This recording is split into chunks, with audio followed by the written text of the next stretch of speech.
Good Monday morning, everyone. Today I am going to post early. I set a goal for myself yesterday to wake up earlier and do my devotional early so that I can have it posted before I start work. So I didn't wake up quite as early as I had planned, but I still woke up early enough. I know that there's no right time or wrong time to read a devotional, but I feel like if I read it early, it really sets the tone for my day, and then I can, I have all day to just think about it and act on whatever it is that I'm reading for the day or practice it. So today's title, it's called Making a Difference. Oh, and before I go on, I just want to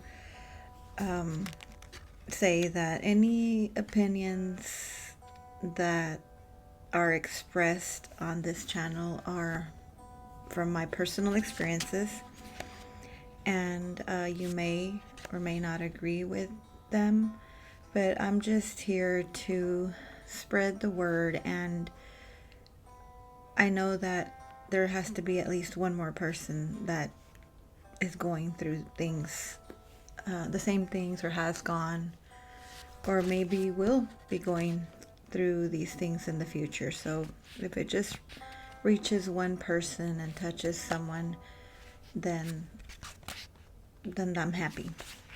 But these are thoughts based on my own life experiences. So again, today's title is called Making a Difference. The verse for the day is Matthew 9:36. It says, "When he saw the crowds, he had compassion on them because they were harassed and helpless, like sheep without a shepherd." And the reading for today is Matthew 9:27 through 38, which I will read. Healing the blind. As Jesus went on from there, 2 blind men followed him, calling out, "Have mercy on us, Son of David." When he entered the house, the blind men approached him, and Jesus said to them, "Do you believe that I can do this?" They say to him, "Yes, Lord." Then he touched their eyes, saying, "Let it be done for you according to your faith." And their eyes were opened. Then Jesus warned them sternly, "Be sure that no one finds out." But they went out and spread the news about him throughout that whole area. Driving out a demon. Just as they were going out, a demon-possessed man who was unable to speak was brought to him. When the demon had been driven out, the man who had been mute spoke, and the crowds were amazed, saying, "Nothing like this has ever been seen in Israel." But the Pharisees said, "He drives out demons by the ruler of the demons, the Lord of the harvest." Jesus continued going around to all the towns and villages, teaching in their synagogues, preaching the good news of the kingdom, and healing every disease and every sickness. When he saw the crowds, he felt compassion for them, because they were distressed and dejected, like sheep without a shepherd. Then he said to his disciples, "The harvest is abundant, but the workers are few. Therefore pray to the Lord of the harvest to send out workers into his harvest." And now I will be reading the devotional. Elizabeth's story was moving, to say the least. Following a terribly humiliating experience in Massachusetts, she caught a bus to New Jersey to escape her embarrassment. Weeping uncontrollably, she hardly noticed that the bus had made a stop along the way. A passenger sitting behind her, a total stranger, began making his way off the bus when he suddenly stopped. turned and walked back to Elizabeth. He saw her tears and handed her his Bible, saying that he thought she might need it. He was right. But not only did she need the Bible, she needed the Christ it speaks of.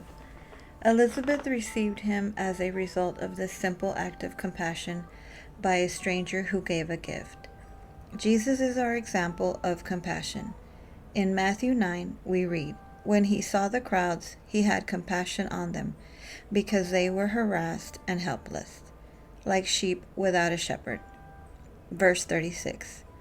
Not only did our Lord notice the pain and hurt of broken people, but he also responded to it by challenging his followers to pray for the Father to send out workers to respond to the hurts and needs of this dying world. Verse 38.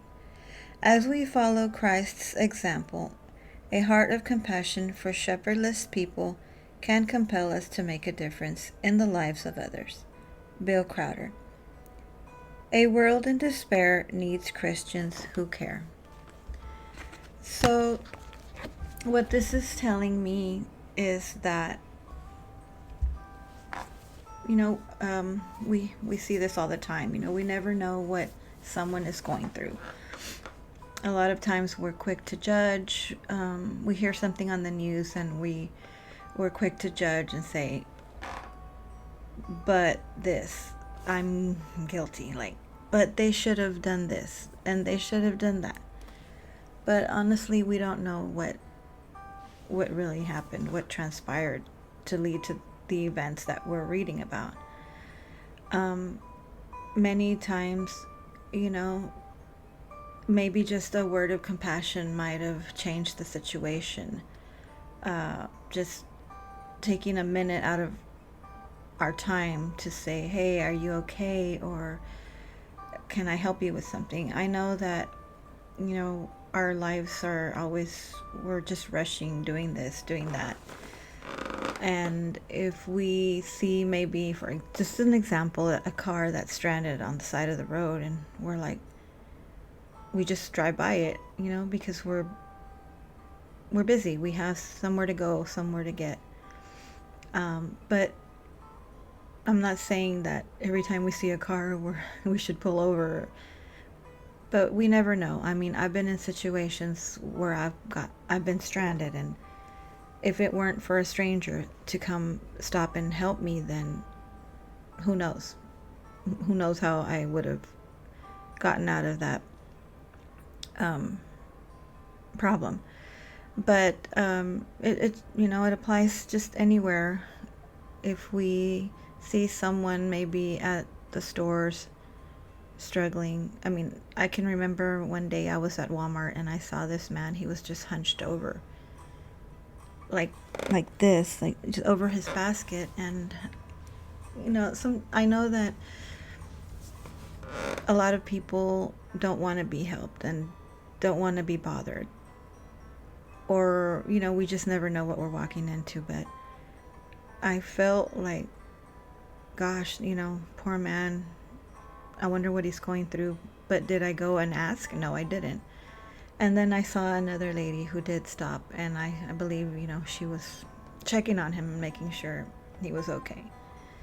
But that is what God calls us to do as Christians, being more compassionate and just reach out, even if it's with a word, or sometimes somebody we know is going through something, just a phone call or a text. There's not enough. What this passage is telling me, that there's not enough people out there doing these things, and God is calling us to do it, to be more like Him in the way that we reach out and help someone. I hope that everybody has a great day, a great week. I am going to be on here more often. That is my goal. Thank you for stopping by. God bless you. You matter. Take care. Bye.